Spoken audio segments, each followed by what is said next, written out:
Bismillahirrahmanirrahim. Assalamualaikum warahmatullahi wabarakatuh. Selamat pagi, salam sejahtera bagi kita semua. Om Swastiastu, Namo Buddhaya, salam kebajikan. Yang saya hormati Pak Menko Ekonomi, Bu Menteri Keuangan, Pak Menteri Bappenas, dan juga tuan rumah Pak Menteri Koperasi dan UKM, yang saya hormati Deputi Gubernur Bank Indonesia, para Direktur Utama dan Direksi Bank Penyalur KUR, serta yang saya hormati para pelaku UMKM, penerima KUR Cluster, hadirin dan undangan yang berbahagia.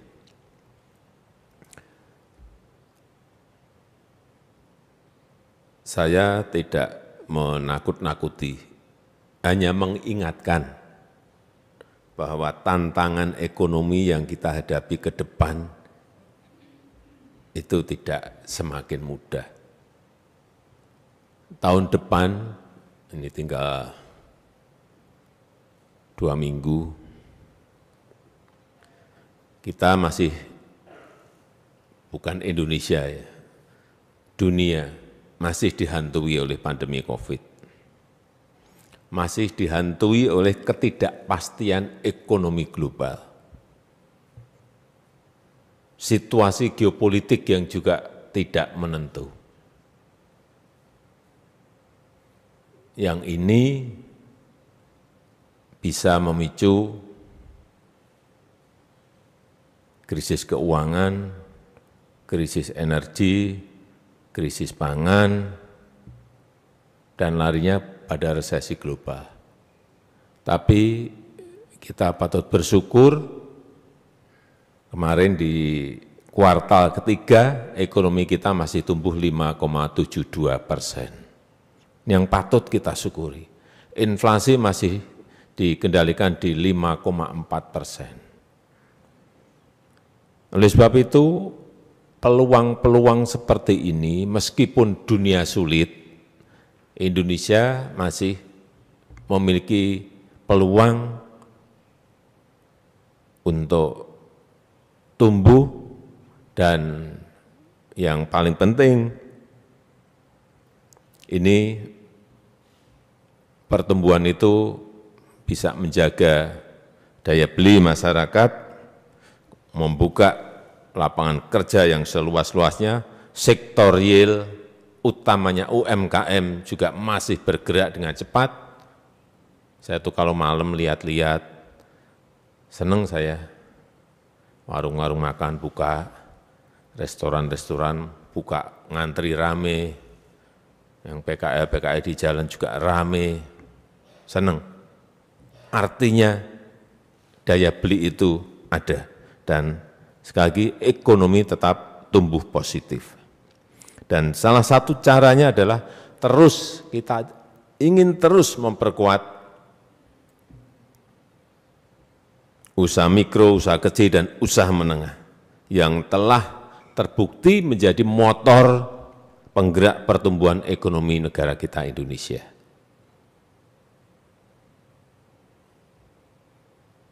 Saya minggu yang lalu berbicara dengan Dirut PNM Mekar yang pinjamannya 1 juta, 2 juta, 3 juta, 5 juta.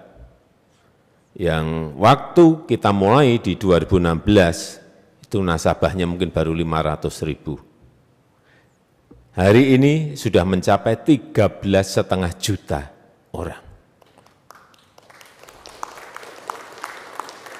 Jadi jangan sampai ada pendapat yang mengatakan pemerintah tidak perhatian kepada yang mikro, yang kecil-kecil. Keliru besar sekali. Dari 500.000 sekarang sudah 13,5 juta, dan target saya untuk masuk ke 2024 mencapai di atas 20 juta. Siapa mereka? Saya dalami siapa yang dipinjami oleh PNM Mekar. Hampir 90% lebih itu ibu-ibu penerimanya. dipakai untuk apa? Jualan gorengan, jualan mie, jualan di pasar. Usaha-usaha produktif semuanya. Ada yang warung di kampung, di desanya. Seperti inilah yang ingin kita gerakkan. Dan kalau sudah bisa masuk ke PNM Mekar, lulus dari situ, bagus. Naik masuk ke KUR. Artinya nanti didorong untuk ke BRI, didorong ke BNI. Agar plafon kreditnya bisa lebih besar. Pasti dari sekian 13,5 juta itu pasti ada ratusan ribu yang bisa naik kelas setiap tahunnya. Memang jenjangnya seperti itu. Jangan sampai kita usahanya jualan gorengan, pinjamannya dipinjemi 100 juta, malah jadi barang-barang konsumtif yang menjadi tidak produktif. Inilah jenjang-jenjang yang memang harus dilalui. Kemudian juga kredit usaha rakyat KUR. Total sudah 39,4 juta UKM yang memanfaatkan ini. Dan saya senang sekarang ada model KUR klaster. Ini benar, memang harus diklasterkan. Harus diklasterkan. Saya senang tadi ada pondok pesantren sampai dapat sekian miliar untuk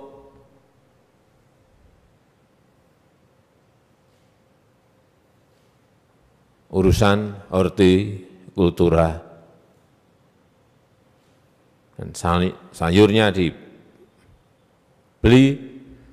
kemudian dijualnya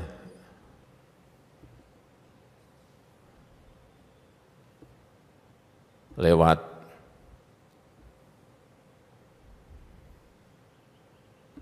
usaha-usaha yang memiliki jaringan yang banyak. Sehingga jelas, aptekernya jelas, penjamin pembeliannya menjadi jelas. Ada juga tadi kopi di Toraja yang dapat berapa miliar tadi? 50 miliar. Ini juga klaster kopi. Tadi ada klaster hortikultura. Yang kalau sudah ngumpul itu enak. Yang minjamkan juga enggak ngurusi satu persatu. Ngurusi berapa 10 juta. Kalau 50 miliar berapa orang kan. Banknya juga pusing. Lebih bagus gerak, kemudian di klaster itu dibagi-bagi. Dan kalau sudah berpikiran seperti itu, nanti larinya ke apa? Kopi tidak hanya jualan mentahan, bahan mentah, tetapi bisa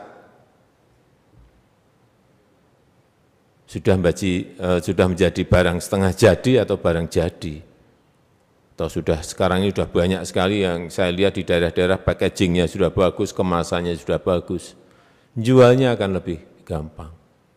Saya juga melihat ada klaster untuk handicraft, souvenir seperti yang ada di Bali. Saya lihat Krishna, tadi juga mendapatkan juga. Ini juga sama. Pengrajin berproduksi, ada off-taker, ada penjamin pembelinya, kemudian ada showroom untuk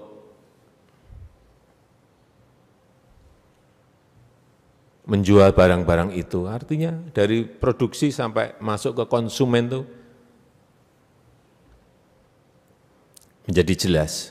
Sehingga yang meminjamkan uang, bank maupun lembaga non-bank, itu juga yakin bahwa uang yang kita pinjamkan ini bisa kembali. Saya kira model-model kur klaster ini kalau diperbanyak, bisa nanti masuk ke peternak, baik yang daging maupun yang petelur, bisa masuk ke nelayan, yang berkaitan mungkin dengan tambak. Kelompok-kelompok seperti ini, klaster-klaster seperti ini yang memang harus diperbanyak. Dan saya meminta kepada bank bahwa angka yang saya sampaikan beberapa tahun yang lalu, 30% untuk yang UKM itu betul-betul bisa terus ditingkatkan. Saya tahu kalau BRI pasti sudah di atas berapa Pak Dirut? 84, sudah sangat tinggi sekali. Tapi bank-bank yang lain harus juga didorong agar memiliki juga kepedulian untuk ngurus yang mikro, yang kecil maupun yang menengah. Karena kalau kita urus itu yang kecil-kecil bisa jadi menengah, yang menengah kita urus bisa jadi gede. Inilah nanti yang akan mendorong ekonomi kita tumbuh dengan baik dan berkeadilan.